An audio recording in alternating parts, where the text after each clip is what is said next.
श्रीमद्भगवद गीता अध्याय 8 का महात्म्य। आज नया अध्याय शुरू कर रहे हैं। अध्याय 8 7 कल समाप्त हो गया और इस अध्याय को पढ़ने से, इसका मनन करने से, इसका चिंतन करने से और इसकी आवृत्ति करने से अर्थात पाठ करने से क्या होता है तो उसको बोलते हैं महात्म्य। तो 8वें अध्याय का महात्म्य पहले सुनते हैं। भगवान शिव कह रहे हैं पार्वती को। भगवान शिव कहते हैं, देवी अब 8वें अध्याय का महात्म्य सुनो। उसके सुनने से तुम्हें बड़ी प्रसन्नता होगी। लक्ष्मी जी के पूछने पर भगवान विष्णु ने उन्हें इस प्रकार 8वें अध्याय का महात्म्य बतलाया था। दक्षिण में आमर्दकपुर नामक एक प्रसिद्ध नगर है।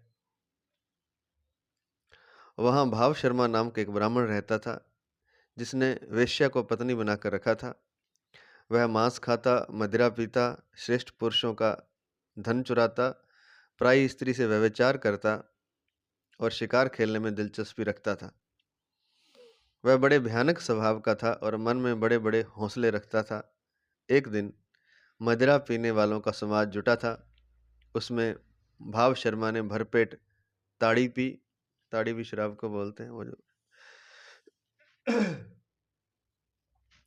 नारियल के पेड़ से जो शराब बनाई जाती है। तो उसमें भाव शर्मा ने भरपेट ताड़ी पी, खूब गले तक उसे चढ़ाया। अतः अजीर्ण से अत्यंत पीड़ित होकर वह पापात्मा कालवश मर गया और बहुत बड़ा ताड़ का वृक्ष हुआ। ये ताड़ के वृक्षों से ही बनती है शायद ये जो ताड़ी जिसको बोलते हैं, और हो सकता है कि नारियल के पेड़ को ही ताड़ का वृक्ष बोलते हैं। मुझे पूरा पता नहीं है इसका, लेकिन ताड़ का वृक्ष उससे ही ये ताड़ी बनती है, एक तरह की मदिरा होती है। तो वह पापात्मा कालवश मर गया और बहुत बड़ा ताड़ का वृक्ष हुआ। उसकी घनी और ठंडी छाया का आश्रय लेकर ब्रह्म राक्षस भाव को प्राप्त हुए कोई पति पत्नी वहां रहा करते थे। तो उसकी ठंडी छाया का आश्रय लेकर कोई पति पत्नी जो ब्रह्म राक्षस बन गए थे वो उसके नीचे रहते थे। उनके पूर्व जन्म की घटना इस प्रकार है। एक कुशीबल नामक ब्राह्मण था जो वेद वेदांग के तत्वों का ज्ञाता, संपूर्ण शास्त्रों के अर्थ का विशेषज्ञ और सदाचारी था। उसकी स्त्री का नाम कुमति था। वह बड़े खोटे विचार की थी। वह ब्राह्मण विद्वान होने पर भी अत्यंत लोभवश अपनी स्त्री के साथ प्रतिदिन भैंस, कालपुरुष और घोड़े आदि बड़े दानों को ग्रहण किया करता था, परंतु दूसरे ब्राह्मणों को दान में मिली हुई कौड़ी भी नहीं देता था। वे ही दोनों पति पत्नी कालवश मृत्यु को प्राप्त होकर ब्रह्म राक्षस हुए। वे भूख और प्यास से पीड़ित हो इस पृथ्वी पर घूमते हुए उसी ताड़ वृक्ष के पास आए और उसके मूल भाग में विश्राम करने लगे। तो जो पहले वाला जो ब्राह्मण था वो ताड़ का वृक्ष बन गया था, और ये जो पति पत्नी थे ये भी ब्राह्मण थे, और जो दूसरों का दान लेते थे लेकिन दूसरे ब्राह्मणों को कुछ नहीं देता था। तो वो भी भूख प्यास से पीड़ित होकर इस पृथ्वी पर घूमते हुए उसी ताड़ वृक्ष के पास आए और उसके मूल भाग में विश्राम करने लगे। इसके बाद पत्नी ने पति से पूछा, नाथ, हम लोगों का यह महान दुख कैसे दूर होगा तथा इस ब्रह्म राक्षस योनि से किस प्रकार हम दोनों की मुक्ति होगी? तब उस ब्राह्मण ने कहा, ब्रह्म विद्या के उपदेश, अध्यात्म तत्व के विचार और कर्म विधि के ज्ञान बिना किस प्रकार संकट से छुटकारा मिल सकता है? यह सुनकर पत्नी ने पूछा कि तद ब्रह्म किम ध्यात्मम किम कर्म पुरुषोत्तमम, अर्थात पुरुषोत्तम वह ब्रह्म क्या है, अध्यात्म क्या है और कर्म कौन सा है? उसकी पत्नी के इतना कहते ही जो आश्चर्य की घटना घटित हुई उसको सुनो। उपयुक्त वाक्य गीता के 8वें अध्याय का आधा श्लोक था। कौन सा? ये वाला, किम तद ब्रह्म किम ध्यात्मम किम कर्म पुरुषोत्तमम, अर्थात पुरुषोत्तम वह ब्रह्म क्या है, अध्यात्म क्या है और कर्म कौन सा है? तो जब इतना उसकी पत्नी ने कहा तो आश्चर्य की घटना घटित हुई, क्योंकि जो उपयुक्त वाक्य उसने बोला वो गीता का आधा श्लोक था। गीता के 8वें अध्याय का आधा श्लोक था। उसके श्रवण से वह वृक्ष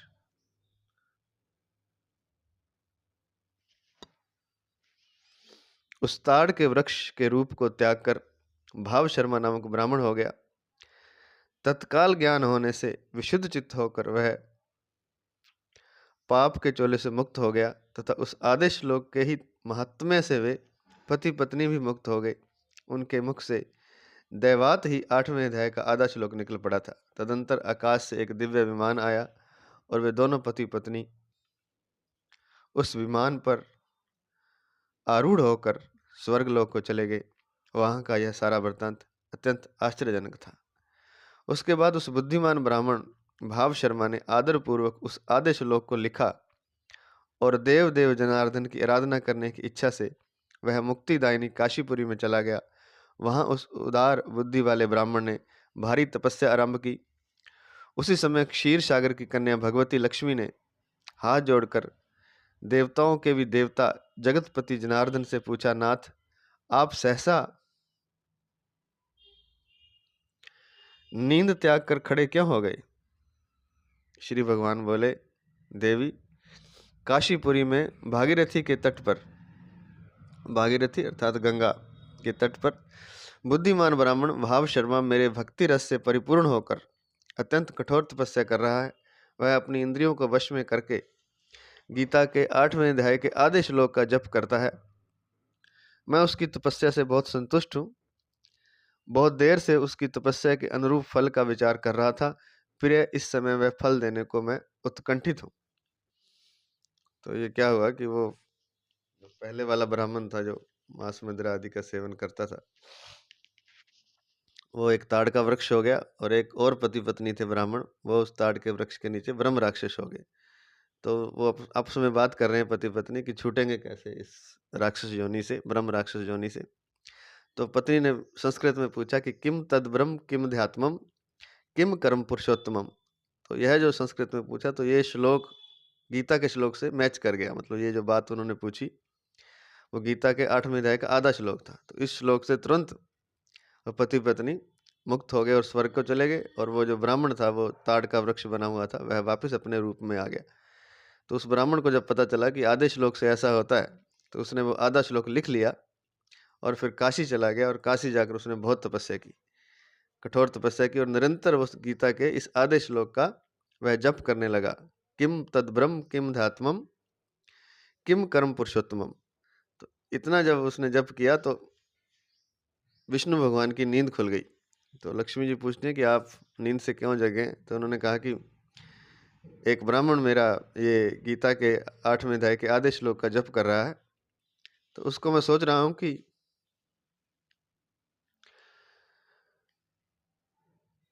कौन सा फल दूं। इस समय वह फल देने को मैं उत्कंठित हूं, मैं उत्साहित हो रहा हूं उसे फल देने के लिए। पार्वती जी ने पूछा, भगवान श्री हरि सदा प्रसन्न होने पर भी जिसके लिए चिंतित हो उठे थे उस भगवत भक्त भाव शर्मा ने कौन सा फल प्राप्त किया? तो श्री महादेव जी बोले, देवी द्विज श्रेष्ठ भाव शर्मा प्रसन्न हुए, भगवान विष्णु के प्रसाद को पाकर आत्यंतिक सुख मोक्ष को प्राप्त हुआ तथा उसके अन्य वंशज भी जो नरक यातना में पड़े थे उसी के शुद्ध कर्म से भगवत धाम को प्राप्त हुए। पार्वती, यह 8वें अध्याय का महात्म्य थोड़े में ही तुम्हें बताया है, इस पर सदा विचार करते रहना चाहिए। तो फिर पार्वती जी पूछ रही हैं, माता पार्वती भगवान शिव से, कि विष्णु भगवान जो सदा प्रसन्न रहते हैं तो उसको कौन सा फल उन्होंने दिया उस शर्म पंडित को, उस ब्राह्मण को, भाव शर्मा को, जो कि इंद्रियों को वश में करके गंगा नदी के तट पर काशीपुरी में गीता के 8वें अध्याय के आधे श्लोक का जप कर रहा था। तो श्री महादेव जी कहते हैं कि देवी उस ब्राह्मण को मोक्ष प्राप्त हुआ। न केवल उसको मोक्ष प्राप्त हुआ लेकिन उसके जो अन्य वंश थे, उसके जो वंश वाले लोग थे, उनको भी मोक्ष प्राप्त हुआ जो कि नरक यातना में पड़े हुए थे। तो इतना इसका फल है। 8वें अध्याय के आधे श्लोक के महत्व का इतना फल है। जब पूरे अध्याय का भी कोई पाठ करे तो उसका फल क्या होगा, तो इसके बारे में क्या कह सकते हैं? तो शिव कहते हैं पार्वती को कि वो स्वयं तो मुक्त हुआ ही इस आधे श्लोक के पाठ से, उसके जो परिवार वाले थे, उसके अन्य वंशज कई पीढ़ियां तक उसके भगवत धाम को प्राप्त हुए नरक यातना से छूट करके। तो ये कह सकते हैं कि इससे 8वें अध्याय के पाठ से या 8वें अध्याय के किसी श्लोक से या 8वें अध्याय किसी आधे श्लोक से भी मोक्ष मुक्ति प्राप्त होती है। न केवल स्वयं की बल्कि अन्य अगर कोई नरक योनियों में पड़े हैं रिश्ते नातेदार या वंशज, वो भी नरक योनि से मुक्त हो सकते हैं। तो यह महात्म्य भगवान शिव ने पार्वती को बताया और कहा अंत में कि ये 8वें अध्याय का महात्म्य थोड़े में ही तुम्हें बताया है, थोड़ा सा बताया है, इस पर सदा विचार करते रहना चाहिए।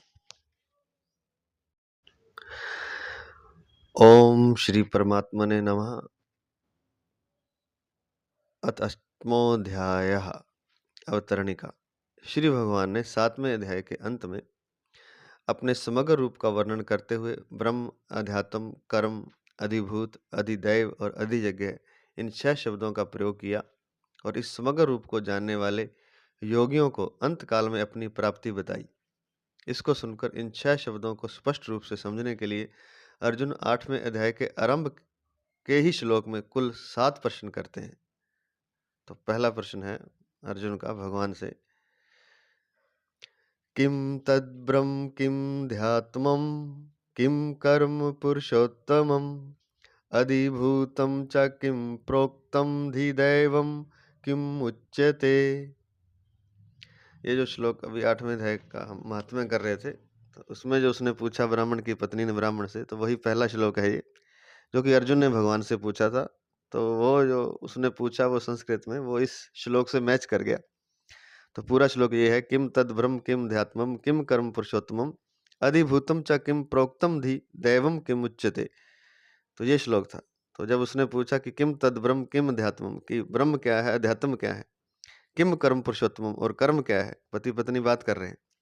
तो इस आधे श्लोक के उच्चारण मात्र से वो अपने ब्रह्म राक्षस योनि से मुक्त होकर के स्वर्ग को प्राप्त हुए। और फिर जो ब्राह्मण जो वो ताड़ का वृक्ष बन गया था, वो भी बहुत पापी था, ब्राह्मण होकर के मांस मदिरा आदि का सेवन करता था, वो भी इस आधे श्लोक का फिर उसने पाठ निरंतर शुरू किया मंत्र के रूप में। और अपना जो शेष बचा हुआ जीवन था वो गंगा किनारे बैठ करके इस मंत्र का जप किया। तो वो स्वयं भी मुक्त हुआ और उसके जो वंशज थे जो कि नरक योनियों में पड़े हुए थे वो भी मुक्त हुए। तो वही ये पहला श्लोक है जो अर्जुन भगवान से पूछ रहे हैं गीता के 8वें अध्याय में। किम तद्ब्रह्म किम ध्यात्मम किम कर्म पुरुषोत्तमम अधिभूतम च किम प्रोक्तम धिदैवम किम उच्यते। दूसरा श्लोक है, अधियज्ञः कथं कोत्र देहेऽस्मिन् मधुसूदन प्राणकाले च कथं ज्ञेयोऽसि नियतात्मभिः। अर्जुन बोले, हे पुरुषोत्तम, वह ब्रह्म क्या है, अध्यात्म क्या है, कर्म क्या है, अधिभूत किसको कहा गया है, अधिदेव किसको कहा जाता है, यहाँ अधियज्ञ कौन है और वह इस देह में कैसे है। हे मधुसूदन, वशीभूत अंतकरण वाले मनुष्य के द्वारा अंत काल में आप कैसे जानने में आते हैं। व्याख्या करने जा रहे हैं इस श्लोक, इन दोनों श्लोकों की। प्रातः स्मरणीय, प्रातः वंदनीय, परम श्रद्धेय भगवत तत्व प्रेम तत्व प्राप्त महापुरुष महाराज श्री पूज्य महाराज जी स्वामी राम सुखदास जी महाराज जी, उनके ग्रंथ साधक संजीवनी से महाराज जी के चरणों में अनंत अनंत दंडवत नमन करते हुए व्याख्या शुरू करते हैं। व्याख्या, पुरुषोत्तमम किम तद ब्रह्म। ये अर्जुन पूछ रहे हैं भगवान से कि हे पुरुषोत्तम, वह ब्रह्म क्या है, अर्थात ब्रह्म शब्द से क्या समझना चाहिए।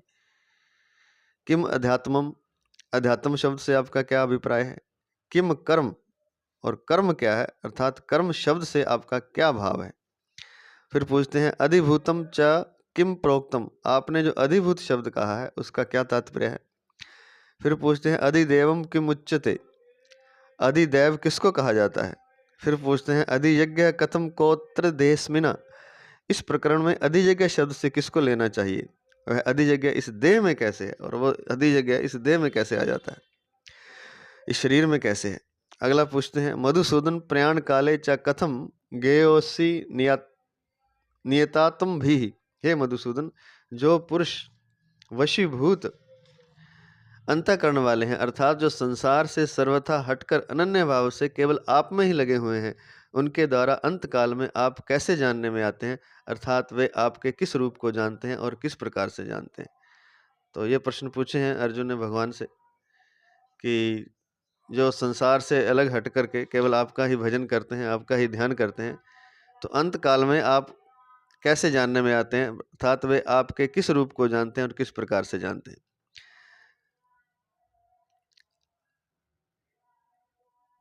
अब अगला तीसरा श्लोक संबंध। अब भगवान आगे के 2 श्लोकों में अर्जुन के 6 प्रश्नों का क्रम से उत्तर देते हैं। तो ये जो 6 प्रश्न पूछे हैं, ब्रह्म क्या है, अध्यात्म क्या है, कर्म क्या है, अधिभूत किसको कहा, अधिदैव किसको कहा, अधियज्ञ किसको कहा, ये 6 प्रश्न जो पूछे हैं। और ये अधियज्ञ कौन है और वह इस देह में कैसे है, मधुसूदन वशीभूत अंतकरण वाले मनुष्य के द्वारा अंत काल में आप कैसे जानने में आते हैं। इन 6 प्रश्नों का उत्तर भगवान इस श्लोक में, आगे के 2 श्लोकों में क्रमशः देते हैं। तो श्री भगवान वाच, श्लोक नंबर 3। अक्षरं ब्रह्म परमं स्वभावोऽध्यात्मम् उच्यते भूत भावोद्भव करो विसर्गः कर्म संगितः संजितः, ऐसे भी कह सकते हैं, कर्म संगितः, आम भाषा में ये। श्री भगवान बोले, परम अक्षर ब्रह्म है और परा प्रकृति जीव को अध्यात्म कहते हैं। प्राणियों की सत्ता को प्रकट करने वाला त्याग कर्म कहा जाता है। परम अक्षर ब्रह्म है। ब्रह्म क्या है? परम अक्षर है। और जो परा प्रकृति है, कल बताया था, उसको जीव कहते हैं, जो आत्मा शरीर में आई हुई है। परा प्रकृति जीव को अध्यात्म कहते हैं। प्राणियों की सत्ता को प्रकट करने वाला त्याग कर्म कहा जाता है। तो जो त्याग रूप कर्म है, जो कि प्राणियों की सत्ता को प्रकट करता है, उसे कर्म कहा जाता है। थोड़ी लो अखा खुल लो थोड़ी।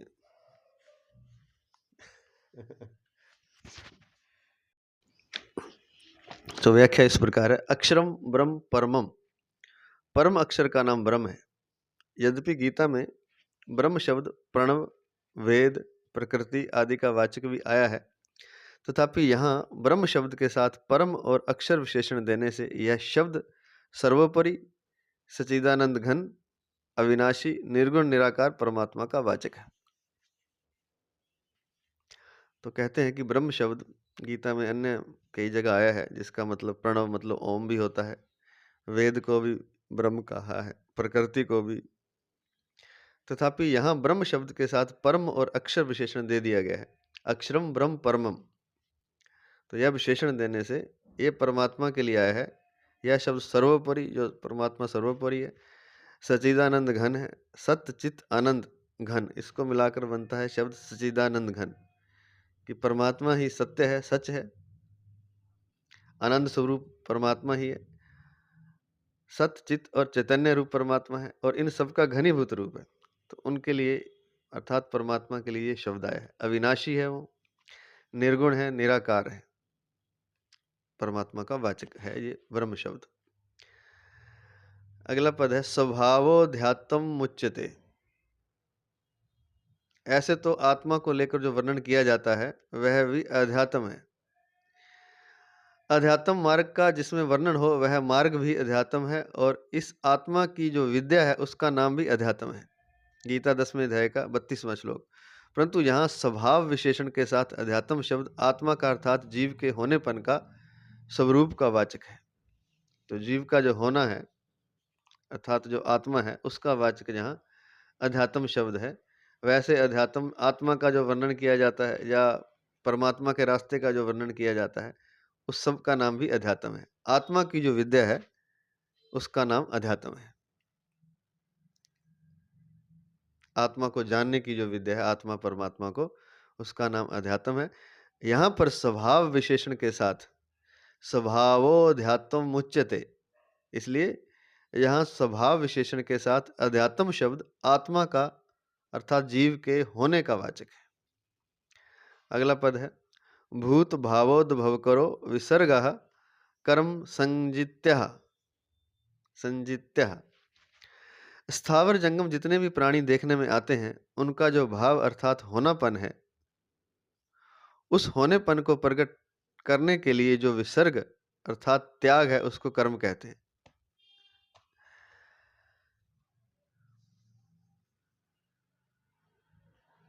महाप्रलय के समय प्रकृति की अक्रिय अवस्था मानी जाती है तथा महासर्ग के समय प्रकृति की सक्रिय अवस्था मानी जाती है।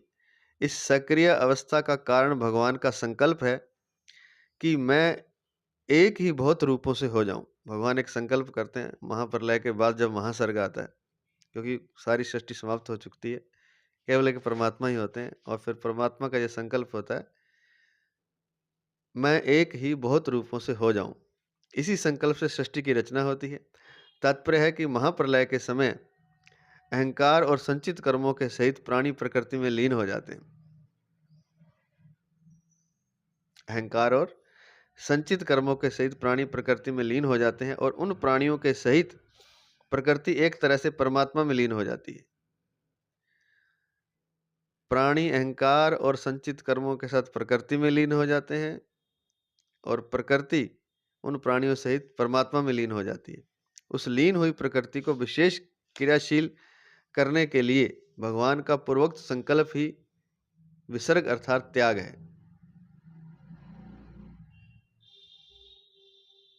भगवान का यह संकल्प ही कर्मों का आरंभ है, जिससे प्राणियों की कर्म परंपरा चल पड़ती है। कारण कि महाप्रलय में प्राणियों के कर्म नहीं बनते, प्रत्युत उनमें प्राणियों की सुषुप्त अवस्था रहती है। महासर्ग के आदि से कर्म शुरू हो जाते हैं, तो सारी सृष्टि भगवान में लीन हो जाती है महाप्रलय के समय, और मनुष्य भी, जीव भी अपने कर्मों और अहंकार से परमात्मा में लीन हो जाते हैं। तो जब नई सृष्टि शुरू करते हैं, महासर्ग शुरू करते हैं, तो भगवान संकल्प करते हैं कि मैं एक ही बहुत रूपों से हो जाऊं, मैं एक ही अनेक रूपों में सृष्टि बन जाऊं। सृष्टि की रचना भी करते हैं और स्वयं भी अनेक रूपों में हो जाते हैं, यह संकल्प के द्वारा कि मैं एक ही बहुत रूपों से हो जाऊं। तो जिससे प्राणियों की कर्म परंपरा चल पड़ती है। कारण कि महाप्रलय में प्राणियों के कर्म नहीं बनते। जब प्रलय है तो प्राणी तो सो रहे हैं, तो कर्म कैसे बनेंगे? प्रत्युत उसमें प्राणियों की सुषुप्त अवस्था रहती है, वो सोए हुए रहते हैं, सुषुप्ति में रहते हैं। तो महासर्ग के आदि से कर्म शुरू होते हैं, और ये कर्म शुरू होते हैं भगवान के इस संकल्प से कि मैं एक ही बहुत रूपों से हो जाऊं। 14वें अध्याय में आया है,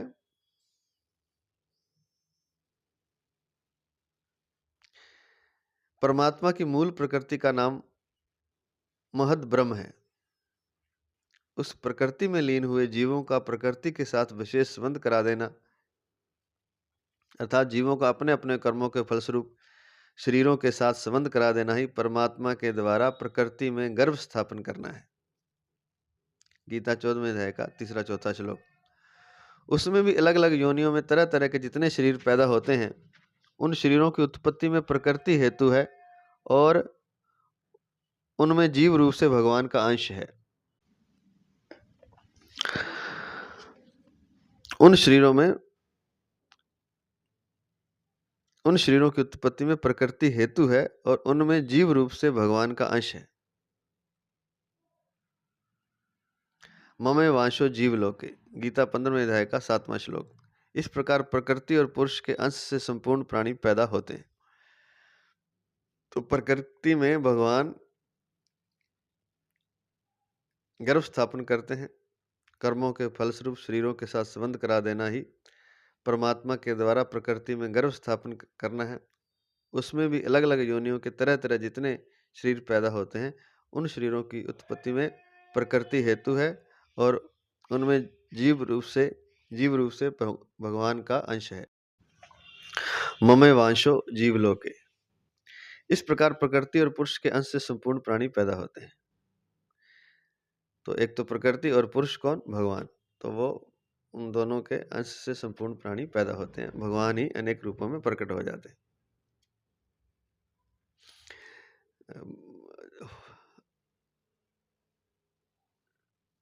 भगवान तो होते हैं अंश रूप से, लेकिन आत्मा रूप से, लेकिन जो जीव हैं, जिनके कर्म संचित कर्म होते हैं, उस हिसाब से ही ये सृष्टि की रचना होती है, जैसे यहाँ बता दिया है। इस प्रकार प्रकृति और पुरुष के अंश से संपूर्ण प्राणी पैदा होते हैं। 13वें अध्याय के 26वें श्लोक में भगवान ने कहा है कि स्थावर जंगम जितने भी प्राणी उत्पन्न होते हैं वे सब क्षेत्र प्रकृति और क्षेत्रज्ञ पुरुष के संयोग से ही होते हैं। क्षेत्र क्षेत्रज्ञ का विशेष संयोग अर्थात स्थूल शरीर धारण कराने के लिए भगवान का संकल्प रूप विशेष संबंध ही स्थावर जंगम प्राणियों के स्थूल शरीर पैदा होने का कारण है। उस संकल्प के होने में भगवान का कोई अभिमान नहीं है, प्रत्युत जीवों के जन्म जन्मांतरों के जो संस्कार हैं वे महाप्रलय के समय परिपक्व होकर जब फल देने के लिए उन्मुख होते हैं तब भगवान का संकल्प होता है। इसको एक लिख के दिया है नीचे।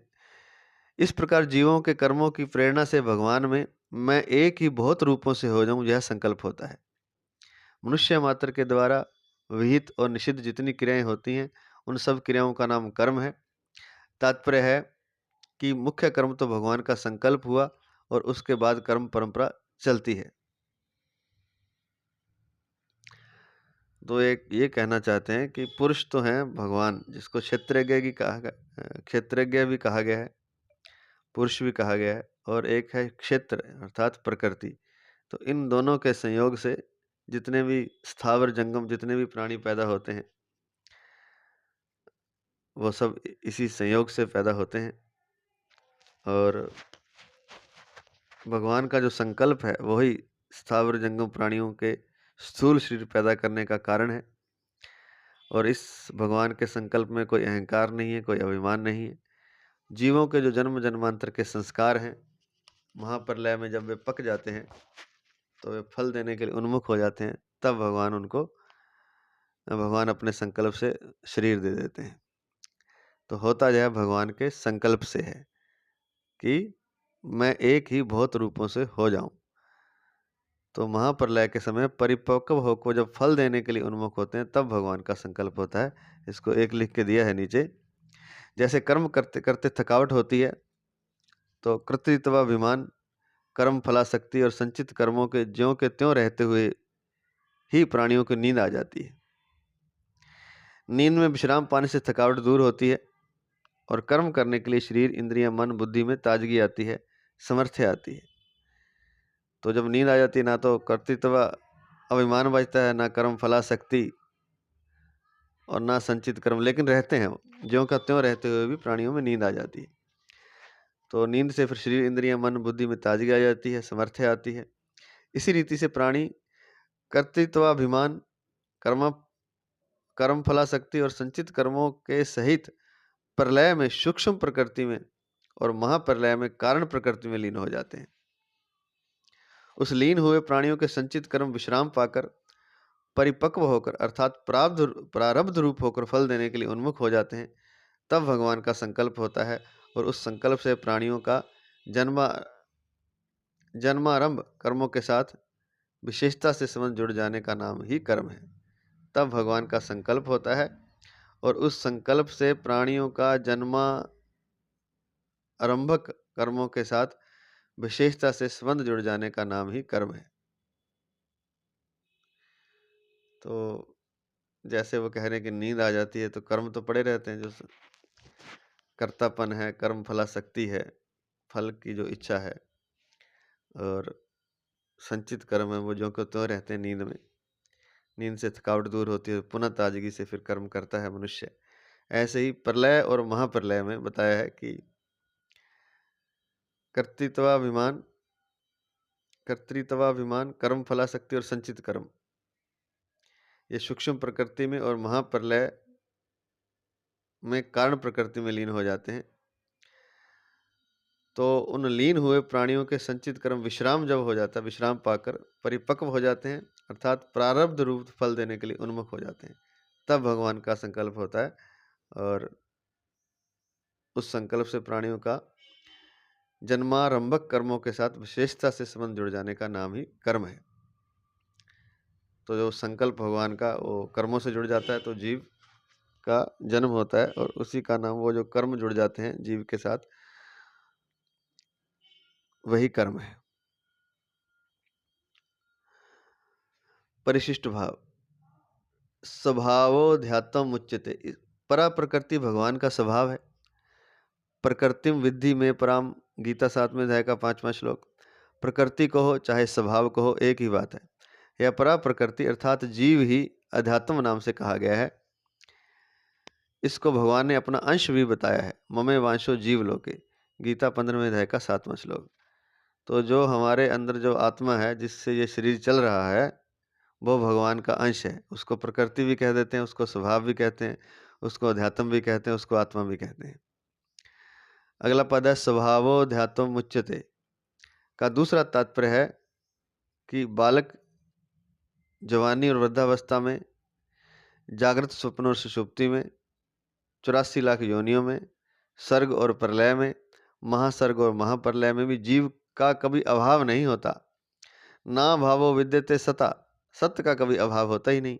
गीता 2 अध्याय का 16वां श्लोक। अर्थात इसका अपना भाव, सत्ता या होनापन सदा विद्यमान रहता है। अर्थात इसका अपना भाव जो है वो सदा विद्यमान रहता है। इसका सत्ता या होनापन जो है वो रहता है। वैसे नहीं रहता, लेकिन उसका होनापन रहता है, उसकी सत्ता रहती है, उसका भाव रहता है, चाहे महाप्रलय ही क्यों ना हो जाए। तो सृष्टि रचना रूप कर्म को त्याग कहने का तात्पर्य है कि इसमें अपनी स्थिरता का त्याग है। कारण कि तत्व स्थिर अचल है और उस स्थिरता का त्याग ही कर्म है। तो भगवान ने अपनी स्थिरता का त्याग किया है, या कहें कि जीवों की स्थिरता का त्याग हुआ है। तो इसलिए उस कर्म को, सृष्टि रचना रूप कर्म को त्याग कहा गया है, क्योंकि स्थिरता का वह त्याग है। कारण कि तत्व स्थिर अचल है और उस स्थिरता का त्याग ही कर्म है। भगवान का सृष्टि रचना, जिसको विसर्ग भी कहा गया है, भगवान का सृष्टि रचना रूप कर्म ही आदि कर्म है। इसको 2 लिख के दिया है नीचे। चातुर्वर्ण्यम मया सृष्टम, गीता 4 अध्याय का 13वां श्लोक। कल्पादो विसृजाम्य हम, 9वें अध्याय का 7वां श्लोक। विसृजामी पुनः पुनः, 9वें अध्याय का 8वां श्लोक। अहम बीज प्रदा पिता, 14वें अध्याय का 4था श्लोक। तो भगवान का सृष्टि रचना रूप कर्म ही आदि कर्म है। भगवान जब सृष्टि रचना रूप कर्म करते हैं तो यही सबसे पहला कर्म है, यही आदि कर्म है, जिससे कर्मों की परंपरा चली है। अतः कर्म के अंतर्गत 3 प्रकार के कर्म आते हैं। नंबर 1 सृष्टि की रचना, नंबर 2 क्रिया मात्र जो फल जनक नहीं होती, और नंबर 3 पाप पुण्य शुभ अशुभ कर्म जो फल जनक होते हैं। तो 3 तरह के कर्म आते हैं। और कर्मों की जो परंपरा है, जो शुरुआत है,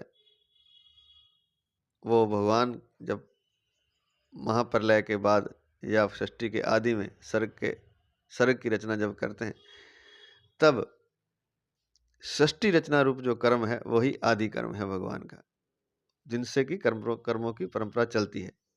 और कर्म 3 प्रकार के बता दिए। एक तो सृष्टि रचना, एक क्रिया मात्र जो फल जनक नहीं होती, और फिर तीसरा है पाप पुण्य शुभ अशुभ कर्म जो फल जनक होते हैं।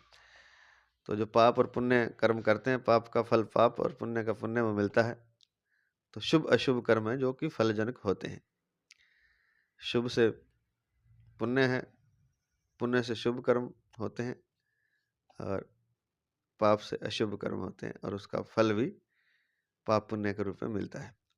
भगवान का सृष्टि रचना रूप कर्म वास्तव में भगवान का सृष्टि रचना रूप कर्म वास्तव में अकर्म ही है। अर्थात बिना अहंकार के भगवान में उसमें कर्तापन आदि का कोई अभिमान नहीं है। भगवान ने कहा भी है, तस्य कर्तारमपि माम विद्या कर्तारमवयम, गीता 4 अध्याय का 13वां श्लोक। उस सृष्टि रचना का कर्ता होने पर भी मुझ अव्यय परमेश्वर को तू अकर्ता जान।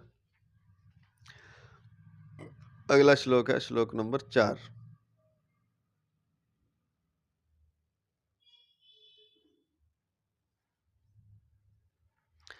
अधिभूतं क्षरो भावः पुरुषश्चाधिदैवतम्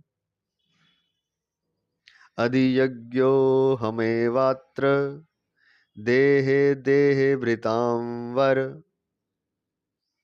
हे देहधारियों में श्रेष्ठ अर्जुन, क्षर भाव अर्थात नाशवान पदार्थ अधिभूत हैं, पुरुष अर्थात हिरण्यगर्भ ब्रह्म आदि अधिदैव हैं और इस देह में अंतर्यामी रूप से मैं ही अधियज्ञ हूं। अब जो बाकी के 3 प्रश्न थे उनका उत्तर भगवान इस चौथे श्लोक में दे रहे हैं। 3 प्रश्नों का उत्तर पिछले तीसरे श्लोक में दे दिया है कि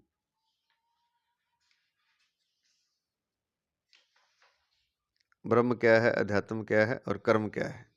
अब बता रहे हैं अधिभूत, अधिदेव और अधियज्ञ कौन है। तो वो बता दिया कि हे देहधारियों में श्रेष्ठ अर्जुन, क्षर भाव अर्थात नाशवान पदार्थ अधिभूत है। जो पदार्थ नाशवान हो रहे हैं वे सारे अधिभूत हैं।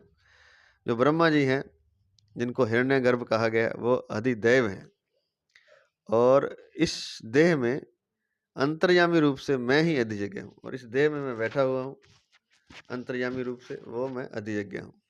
इसके विस्तार से व्याख्या इस प्रकार है। व्याख्या: अधिभूतम क्षरो भावः, पृथ्वी, जल, तेज, वायु और आकाश, इन 5 महाभूतों से बनी प्रतिक्षण परिवर्तनशील और नाशवान सृष्टि को अधिभूत कहते हैं। कल भी बताया था, पृथ्वी, जल, अग्नि, वायु, आकाश, इन 5 तत्वों से बनी हुई जो सृष्टि है वो सारी अधिभूत है और यह सृष्टि नाशवान है। यह हमेशा नहीं रहती है, चाहे कितना भी कुछ हो, और परिवर्तनशील है, इसका परिवर्तन नित्य होता रहता है। अगला पद है पुरुषश्चाधिदेवतम। यहाँ अधिदेव पद पुरुषश्च अधिदेवतम, यहाँ अधिदेव पद आदि पुरुष हिरण्यगर्भ ब्रह्मा का वाचक है। महासर्ग के आदि में भगवान के संकल्प से पहले ब्रह्मा जी ही प्रकट होते हैं और फिर वे ही सर्ग के आदि में सब सृष्टि की रचना करते हैं। तो जैसे कहा जाता है कि भगवान विष्णु की नाभि से कमल निकला और उसमें से ब्रह्मा जी प्रकट हुए, तो जैसी सृष्टि शुरू होती है तो सबसे पहले ब्रह्मा जी ही प्रकट होते हैं। इसलिए आदि पुरुष हिरण्यगर्भ ब्रह्मा जी का वाचक है। ब्रह्मा जी को कहा गया हिरण्यगर्भ और फिर वही सर्ग के आदि में सब सृष्टि की रचना करते हैं। तो पहले तो भगवान ब्रह्मा जी को पैदा करते हैं और फिर वही आगे सृष्टि को पैदा करते हैं। तो अधिभूत हो गया, अधिदेव हो गया, अब है अधियज्ञ। अधियज्ञो अहमय वात्र देहे देह भृताम वर। हे देहधारियों में श्रेष्ठ अर्जुन, इस देह में अधियज्ञ मैं ही हूं, अर्थात इस मनुष्य शरीर में अंतर्यामी रूप से मैं ही हूं। इसको 1 लिख के दिया है नीचे। यहाँ इस मनुष्य शरीर में कहने का तात्पर्य है कि इसमें भगवान की प्रेरणा को समझने की, स्वीकार करने की और उसके अनुसार आचरण करके तत्व को प्राप्त करने की समर्थ है। ये जो हमारा मनुष्य शरीर है, इसमें पशु योनि में, वृक्ष योनि में, अन्य योनियों में ये सुविधा नहीं है कि भगवान को जान सके। एक मनुष्य शरीर ही है जो भगवान की प्रेरणा को समझ सकता है, उसको स्वीकार कर सकता है, उसके अनुसार आचरण कर सकता है और भगवान को जान सकता है। यह केवल मनुष्य शरीर में है, किसी पशु पक्षी वृक्ष आदि योनि, पहाड़ आदि योनि में नहीं है। यहाँ इस मनुष्य शरीर में कहने का तात्पर्य है कि इसमें भगवान की प्रेरणा को समझने की, स्वीकार करने की और उसके अनुसार आचरण करके तत्व को प्राप्त करने की सामर्थ्य है। अन्य योनियों में अंतर्यामी रूप से परमात्मा के रहते हुए भी उन प्राणियों में उस तत्व की तरफ दृष्टि डालने की सामर्थ्य नहीं है। हालांकि अन्य प्राणियों में भी भगवान रहते हैं, पशु पक्षियों में भी रहते हैं, लेकिन उसमें पशु पक्षी अपने अंदर जो परमात्मा रहता है उसको नहीं जान सकते, लेकिन मनुष्य अपने अंदर परमात्मा को जो जान सकते हैं, जो अंश रूप में विद्यमान है।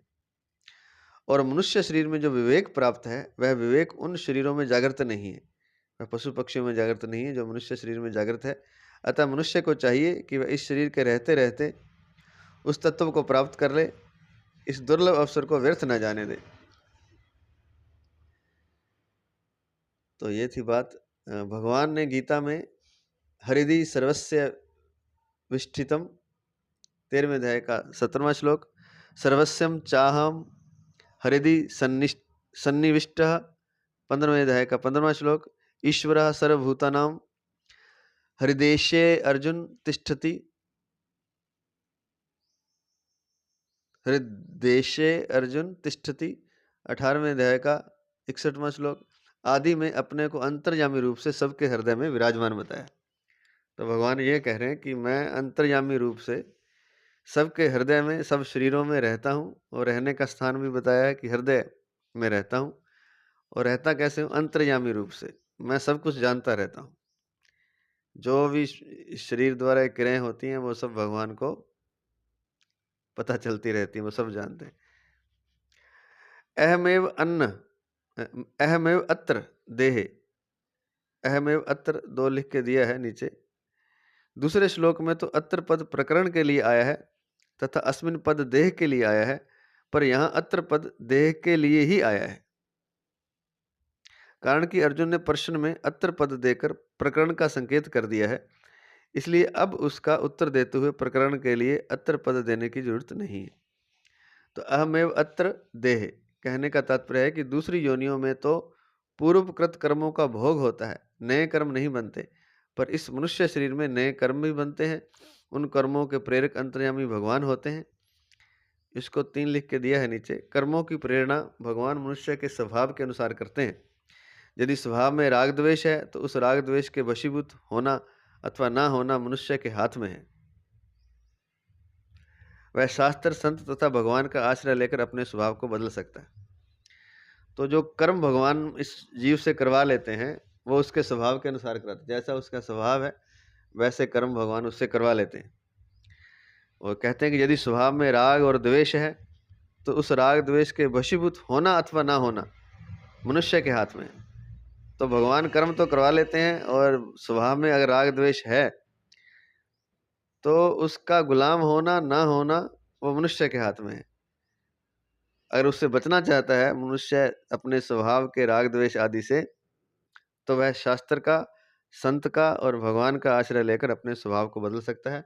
नहीं तो फिर जैसा स्वभाव है वैसे उससे कर्म होंगे और फिर कर्म बंधन में पड़ेगा और दुख पाएगा। तो शास्त्र से, ये जो हम पढ़ रहे हैं ये शास्त्र ही है, जो भगवान की वाणी है ये शास्त्र है। 18 पुराण हमारे शास्त्र हैं। रामायण, वाल्मीकि रामायण, रामचरितमानस ये हमारे शास्त्र हैं। महाभारत है वो हमारा शास्त्र है। और भक्तमाल ग्रंथ है जो आधुनिक, वो हमारा शास्त्र है। गीता हमारी शास्त्र है। भगवत पुराण है। तो मुख्यतः तो ये 5 ही हैं। भागवत पुराण हो गई, रामायण हो गया, गीता हो गई, भक्तमाल ग्रंथ हो गया, विनय पत्रिका को भी ले सकते हैं, और 18 पुराण हैं। वेद भी हैं, 4 वेद हैं। ये सारे हमारे शास्त्र हैं। तो इन शास्त्रों में बताया है कि कैसे करना है, क्या करना है। जैसे अभी यहाँ बता रहे हैं क्या है, कैसे करना है, क्या होता है जीव, क्या है आत्मा, क्या परमात्मा है, क्या अधिभूत है, क्या अधिदेव है, क्या अधियज्ञ है, ब्रह्म क्या है, कर्म क्या है और आत्मा क्या है, सब बताए। तो ये शास्त्र का सहारा ले ले तो अपने स्वभाव को हम बदल सकते हैं, और संत का सहारा भी ले सकते हैं, गुरु का, संत का, या फिर भगवान का आश्रय ले लें तो अपने स्वभाव को बदल सकते हैं। नहीं तो फिर जैसा स्वभाव है वैसा कर्म भगवान उससे करवा लेते हैं, बलात् करवा लेते हैं। ये समझो कि ज़बरदस्ती करवा लेते हैं, और अच्छे बुरे कर्मों का फिर अच्छा बुरा जो फल है उसे भोगना पड़ता है दुख के रूप में। तो अहमेव अत्र देह कहने का तात्पर्य है कि दूसरी योनियों में तो पूर्वकृत कर्मों का भोग होता है, नए कर्म नहीं बनते, पर इस मनुष्य शरीर में नए कर्म भी बनते हैं। उन कर्मों के प्रेरक अंतर्यामी भगवान होते हैं। तो अन्य जो योनि है वो जैसे पशु योनि है, पक्षी योनि है, वो नया कर्म नहीं कर सकते। यहाँ तक कि स्वर्ग आदि में भी नया कर्म नहीं होता है, स्वर्ग भी मिल जाए किसी को। एक मनुष्य योनि है जो नया कर्म कर सकती है, परमात्मा की प्राप्ति कर सकती है। तो यह केवल मनुष्य योनि में होता है कि नए कर्म हो जाए और परमात्मा की प्राप्ति हो जाए, और किसी योनि में नहीं है। पशु पक्षी में भी नहीं है। स्वर्ग आदि की जो देवताओं की योनि है, स्वर्ग आदि में, वहाँ भी ये सुविधा नहीं है कि परमात्मा की प्राप्ति कर सके। ये सारी भोग योनियाँ हैं, नया कर्म नहीं कर सकते वहाँ। एक मनुष्य है, पुराने कर्मों का भोग भी कर सकता है, भोग तो करता ही है, जो पुराने कर्म किए हैं उसके अनुसार अच्छे बुरे फल उसको मिलते हैं, लेकिन नए कर्म भी वो कर सकता है। लेकिन नए कर्म भी मनुष्य कर सकता है। यहाँ मनुष्य राग द्वेष नहीं करता, उसके सब कर्म भगवान की प्रेरणा के अनुसार शुद्ध होते हैं। अर्थात बंधन कारक नहीं होते, और यहाँ वह राग द्वेष के कारण भगवान की प्रेरणा के अनुसार कर्म नहीं करता, उसके कर्म बंधन कारक होते हैं। तो ये एक विशेष बात है कि यहाँ मनुष्य राग द्वेष नहीं करता, उसके सब कर्म भगवान की प्रेरणा के अनुसार शुद्ध होते हैं। अगर राग द्वेष के बिना कर्म करेगा, किसी से प्रेम है, किसी से घृणा है, तो उसी हिसाब से हम कर्म करते हैं। जिससे प्रेम है उसके लिए तो हम अच्छा अच्छा करते हैं, और जिसके लिए घृणा है, जिससे द्वेष है, उसका हम बुरा करते हैं। तो राग द्वेष प्रेम और घृणा या प्रेम और द्वेष के गुलाम होकर के, वशीभूत होकर के हम कर्म करते हैं, तो वो कर्म बंधन कारक होते हैं। क्योंकि भगवान की प्रेरणा के अनुसार हम कर्म नहीं कर रहे, हम अपनी मर्जी कर रहे हैं। लेकिन जो भगवान की प्रेरणा से अर्थात राग द्वेष के बिना कर्म करते हैं, सबको समान समझकर समता में रह करके कर्म करते हैं, सबका हित करते हैं, सबका भला करते हैं, चाहे वो अपना हो चाहे पराया हो, चाहे हमारा प्रेमी हो चाहे हमारा दुश्मन हो, सबको समझते हैं, सब में समता रखते हैं, सब में भगवान को देखते हैं, और उनके हित के लिए जब हम कर्म करते हैं तब तो वो हैं शुद्ध कर्म। और उन शुद्ध कर्मों का कोई बंधन नहीं होता, बार बार इस मनुष्य योनि में, इस दुख रूप मृत्युलोक में नहीं आना पड़ता। वे कर्म बंधन कारक नहीं होते जो समता रख करके हम करते हैं, परहित के लिए करते हैं। लेकिन जो राग द्वेष के कारण करते हैं कि ये मेरा है, ये पराया है, इसके लिए तो मैं अच्छा करूं, पराये के लिए बुरा करूं, ये मेरा अपना प्रेमी है, इसको मैं ये करूं, और ये तो मेरा दुश्मन है, इसको मैं गलत करूं, तो ये सारे कर्म भगवान की प्रेरणा के अनुसार नहीं होते, और ये सारे कर्म बंधन कारक होते हैं।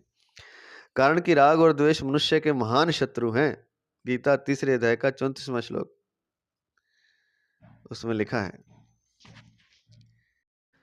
तो 3 अध्याय के 34वां श्लोक ये है, इंद्रियस्य इंद्रियस्यार्थे राग द्वेषो व्यवस्थितौ तयोर्वशमागच्छेतौ हयस्य परिपंथिनो। अर्थात इंद्रियों के अर्थ में प्रत्येक इंद्रिय के प्रत्येक विषय में मनुष्य के राग और द्वेष व्यवस्था से अनुकूलता और प्रतिकूलता को लेकर स्थित हैं। मनुष्य को उन दोनों के वश में नहीं होना चाहिए, अर्थात राग द्वेष के वश में नहीं होना चाहिए, क्योंकि वे दोनों ही इसके परमार्थिक मार्ग में विघ्न डालने वाले शत्रु हैं। राग द्वेष शत्रु हैं, विघ्न डालने वाले। परमार्थिक रास्ता जो परमात्मा का रास्ता है उस पर नहीं चलने देते, वो संसार में फंसा देते हैं। तो राग द्वेष शत्रु हैं। तो यहाँ वही बताया है कि राग द्वेष मनुष्य के महान शत्रु हैं। तात्पर्य यह हुआ कि भगवान की प्रेरणा से कभी निषिद्ध कर्म होते ही नहीं। श्रुति और स्मृति भगवान की आज्ञा है। श्रुति स्मृति ममे वाग्ये, मेरी ही आज्ञा है। श्रुति और स्मृति अर्थात जो हमारे शास्त्रों में लिखा है, वो भगवान कहते हैं कि मेरी ही आज्ञा है, और उसमें कभी गलत कर्म होता नहीं। अतः भगवान श्रुति और स्मृति के विरुद्ध प्रेरणा कैसे कर सकते हैं? नहीं कर सकते। निषिद्ध कर्म तो मनुष्य कामना के वशीभूत होकर ही करता है। निषिद्ध कर्म कब करता है? जब उसकी कोई इच्छा होती है, ये पाना है, मैंने ये पाना है, तो फिर गलत सही जो भी हो जाए। निषिद्ध कर्म तो मनुष्य कामना के वशीभूत होकर ही करता है। गीता 3 अध्याय का 37वां श्लोक। पर अगर मनुष्य कामना के वशीभूत ना हो तो उसके द्वारा स्वाभाविक ही विहित कर्म होंगे, जिनको 18वें अध्याय में सहज स्वभाव नियत कर्म नाम से कहा गया है। यह अर्जुन के लिए देह वृता वर कहने का तात्पर्य है कि देहधारियों में वही मनुष्य श्रेष्ठ है जो इस देह में परमात्मा है ऐसा जान लेता है। तो अर्जुन के लिए ये शब्द आया देह वृताम वर, क्योंकि अर्जुन ने जान लिया अपने भीतर परमात्मा को। तो वही मनुष्य श्रेष्ठ है इस धरती पर जो इस देह में परमात्मा है ऐसा जान लेता है। ऐसा ज्ञान ना हो तो भी ऐसा मान ले कि स्थूल सूक्ष्म और कारण शरीरों के कण कण में परमात्मा है, और उसका अनुभव करना ही मनुष्य जन्म का खास ध्येय है। अगर ज्ञान ना हो उसे परमात्मा का, तो एक सुविधा दे दी भगवान ने कि नहीं जान पाता, चलो कोई बात नहीं, लेकिन इतना तो मान ले कि जो भी दिखाई दे रहा है स्थूल सूक्ष्म और कारण शरीर के कण कण में परमात्मा है, और उसका अनुभव करना मनुष्य जन्म का खास ध्येय है। इस ध्येय की सिद्धि के लिए परमात्मा की आज्ञा के अनुसार ही काम करना है। और परमात्मा की आज्ञा क्या है, ये कैसे पता चलेगा? ये पता चलेगा हमारे शास्त्रों से, गीता रामायण भागवत आदि से। तीसरे और चौथे श्लोक में जो ब्रह्म, अध्यात्म, कर्म, अधिभूत, अधिदैव और अधियज्ञ का वर्णन हुआ है, उसे समझने मात्र के लिए जल का एक दृष्टांत दिया जाता है। जैसे जब आकाश स्वच्छ होता है तब हमारे और सूर्य के मध्य में कोई पदार्थ न दिखने पर भी वास्तव में वहां परमाणु रूप से जल तत्व रहता है। जब आकाश, ये उदाहरण दे रहे हैं समझने के लिए, ये कि कर्म, अधिभूत, अधिदेव, कि ब्रह्म, अध्यात्म, कर्म, अधिभूत, अधिदेव, अधियज्ञ क्या है। तो कहते हैं कि जब आकाश साफ होता है तब हमारे और सूर्य के मध्य में कोई पदार्थ न दिखने पर भी वास्तव में वहां परमाणु रूप से जल तत्व रहता है। सूर्य दिखाई दे रहा है, बीच में आकाश दिखाई दे रहा है, कुछ नहीं है वहां, साफ आकाश दिखाई दे रहा है, लेकिन वहां फिर भी जल तत्व के परमाणु हैं। वही जल तत्व भाप बनता है और भाप के घनीभूत होने पर बादल बनता है। वो जल तत्व है, जब सूर्य की गर्मी से भाप बन जाता है फिर उससे बादल बन जाते हैं। बादल में जो जल कण रहते हैं उनके मिलने से बूंदें बन जाती हैं, और बूंदों में जब ठंडक के संयोग से घनता आ जाती है, वो बूंदों में जब ठंड हो जाती है तो वो बूंद घनता मतलब वो जुड़ जाती है, तब वे ही बूंदें ओले बन जाती है, अर्थात बर्फ बन जाती है। यह जल तत्व का बहुत स्थूल रूप हुआ। तो है तो जल एक ही, लेकिन वो अलग अलग रूपों में आ गया। ऐसे ही निर्गुण निराकार ब्रह्म परमाणु रूप से जल तत्व है। तो ऐसे ही जो ब्रह्म है वो निर्गुण निराकार है। जैसे आकाश में हमें सूर्य के रहते हुए आकाश स्वच्छ हो तो दिखता तो कुछ नहीं है वहाँ, लेकिन वहाँ जल है। ऐसे ही ब्रह्म हमें दिखाई नहीं देते, निर्गुण निराकार रूप में परमाणु रूप से जल तत्व जैसे रहता है वैसे ब्रह्म भी विद्यमान है। अब अधियज्ञ क्या है, जिसको कि व्यापक विष्णु कहा गया है। अधियज्ञ भाव रूप से जल है, भाप रूप से। तो जैसे वो जो जल दिखाई दे रहे थे कण जल के, जब वो भाप बन जाते हैं तो वो उसको मान लिए कि अधियज्ञ अर्थात व्यापक विष्णु है, भाप रूप से जल है। अधिदेव हिरण्यगर्भ ब्रह्म बादल रूप से जल है।